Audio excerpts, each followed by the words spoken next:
Hello friends, welcome to art और एडुडेन।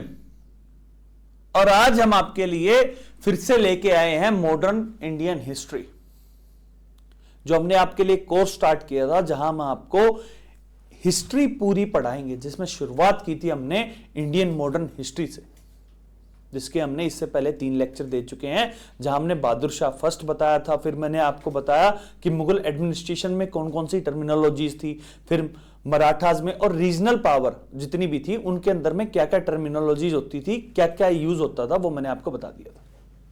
और यहां हमने जो पहला एम्परर थे मॉडर्न इंडियन हिस्ट्री में, बहादुर शाह फर्स्ट, वो यहां तक हमने आपको बता चुका हूं। और बहादुर शाह फर्स्ट जो थे वो लास्ट मुगल एम्परर कहा जा सकता है जिसके पास रियल पावर थी। रियल पावर भी थी, लेकिन उसके बाद भी उन्हें कहा जाता है शाह बेखबर या शहंशाह बेखबर। उन्हें क्यों कहा जाता है ये आप कमेंट में बताइए। रेफरेंस के तौर पर आप ये प्लेलिस्ट में आगे देख सकते हैं, वो मैंने पूरा एक्सप्लेन कर रखा है।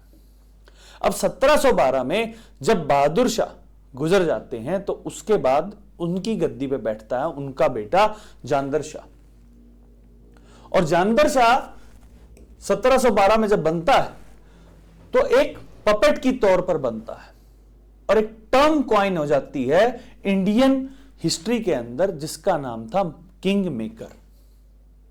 मुगल्स में अब से पहले किंग मेकर की कोई भी भूमिका नहीं रही है। और किंग मेकर कौन बनते हैं? जुल्फिकार खान। जुल्फिकार खान जो वजीर होते हैं बहादुर शाह के, उसके बाद वो बना देते हैं जानदर शाह को, और जानदर शाह को एज ए पपेट की तौर पर रखते हैं, और सारी जो पावर है वो जुल्फिकार खान यूज करते हैं। अब आगे जैसे जैसे जितने भी जो किंग आते रहेंगे तो उसमें आपको पता लगता रहेगा कि कोई ना कोई किंग मेकर रहा है। लेकिन एक क्वेश्चन है कि पहला जो किंग मेकर है, जो टाइटल दिया जाता है, वो है जुल्फिकार खान। वो वजीर थे, और वजीर बादशाह के बाद की सबसे इंपॉर्टेंट पोस्ट है। वजीर क्या करता है वो मैंने लास्ट लेक्चर में जब मुगल एडमिनिस्ट्रेशन बता रहा था तब मैंने आपको बताई। अब हम देखते हैं कि जानदर शाह कौन थे। जानदर शाह बहादुर शाह के बेटे थे। इसके अलावा उनके अंदर में जितने भी ऐब हो सकते हैं वो सब करते थे। उनका जो एक मेन रोल रहता है कि एक नर्तकी थी, एक कोर्सन थी, लाल कुंवर, उनसे उनका इश्क था। और जितना जो टाइम पीरियड रहा उस बीच में इनका जो यही एक मेन चीज आती है कि लाल कुंवर से इनका इश्क था, और पपेट बने रहे जुल्फिकार खान के। जो एडमिनिस्ट्रेशन के जितने भी काम किए वो किए जुल्फिकार खान ने। इसके अलावा इन्होंने कुछ कॉइन्स निकाले थे जो इतने रेलेवेंस में नहीं रहते हैं, लेकिन अब ये देखते हैं कि इस टाइम पे एडमिनिस्ट्रेशन कैसे हो रहा था। तो जुल्फिकार खान जो हैं उन्होंने हिंदूज, मराठास, राजपूत सबके साथ अच्छे रिलेशनशिप बनाने की पहल की। सबसे पहले उन्होंने राजपूत को खुश रखा। जब बहादुर शाह फर्स्ट के टाइम पर मैंने आपको बताया था, अंबेर और मारवाड़ जो 2 मेन राजपुताना थे, और जिनके राजा थे अजीत सिंह और जय सिंह, ये दोनों टाइटल मांग रहे थे और ये चाह रहे थे कि इन्हें गुजरात और मालवा के दीवानी राइट्स मिल जाएं। वो नहीं दिए, लेकिन इनका टाइटल बदल दिया, महाराजा टाइटल दे दिया इन दोनों को, और उससे वो खुश हो गए। मराठास को क्या किया? लास्ट क्लास में मैंने आपको बताया था कि उन्हें सरदेशमुखी के राइट्स दे दिए थे बहादुर शाह ने डेक्कन के रीजन में। जानदर शाह और जुल्फिकार खान ने क्या किया कि उन्हें सरदेशमुखी के साथ साथ चौथ भी लेने की जो है वो इजाजत दे दी। अब दक्कन के एरिया के अंदर वो पूरी जगह पर वो चौथ और सरदेशमुखी ले पाएंगे।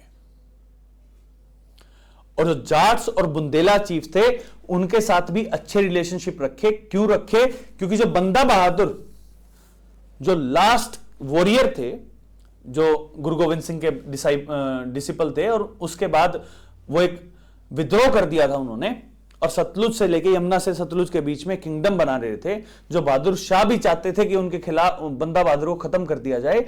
वही काम करते रहे और जाट्स और बुंदेला चीफ्स को यूज करते रहे इसी कैंपेन। अब ये तो जो जुल्फिकार खान ने जो काम किए, उसके बाद क्या किया? अब इससे कुछ तो फर्क पड़ा होगा। फर्क क्या पड़ा? जब इतना सब कुछ किया तो जुल्फिकार खान जो है वो बाकी सब जितने भी नोबल्स थे उनकी आंखों में खटकने लगे और उन्हें लगा कि जुल्फिकार खान के पास इतनी पावर कैसे आ गई। और जब इतनी पावर आती है तो उसके साथ साथ कुछ काम ऐसे हो जाते हैं जो अच्छे नहीं रहते हैं एडमिनिस्ट्रेशन की तरफ में। उन्होंने जितने भी जागीरदार थे उनसे कहा कि आप अपनी जितनी भी जागीर हैं उनको अच्छे से एडमिनिस्ट्रेट करें, अपना टैक्स रेवेन्यू दे। तो जागीरदार नाराज हो गए। जितने मनसबदार थे उनसे कहा कि आप टैक्स दें और साथ में ध्यान रखें अपनी जो आर्मी है, जितनी आपका कोटा है उसको मेंटेन करके रखें। वो नाराज हो गए।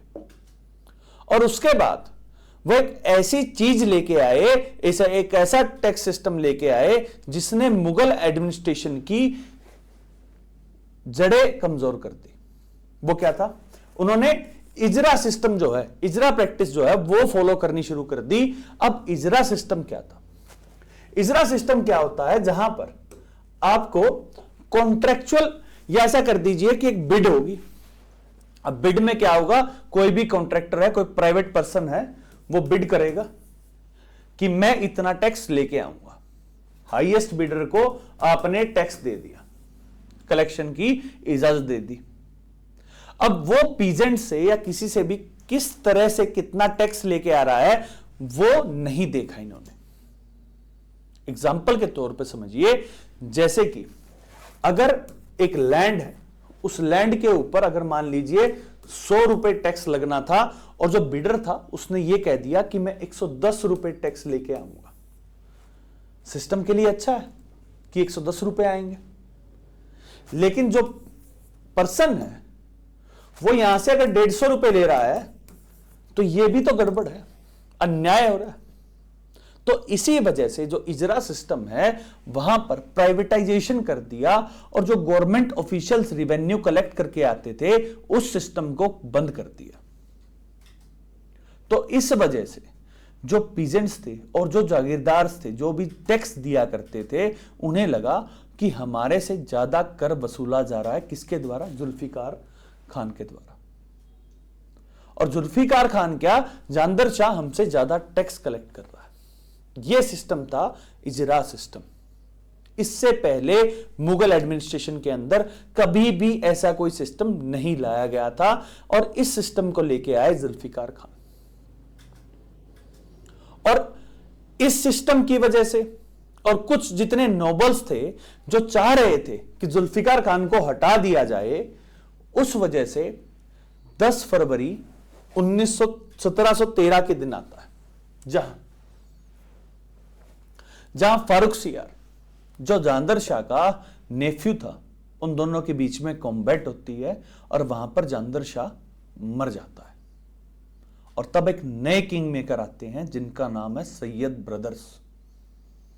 और सैयद ब्रदर्स अगले जितने भी जो किंग होंगे उन सबको बनाने के अंदर, जो नेक्स्ट चेन ऑफ जितने भी किंग होंगे उन सबको बनाने के अंदर जो सैयद ब्रदर्स हैं, जो 2 भाई थे, उनका एक इंपॉर्टेंट रोल रहेगा। और किंग मेकर जो हैं उसके अंदर में एक लेवल बढ़ा देंगे सैयद ब्रदर्स।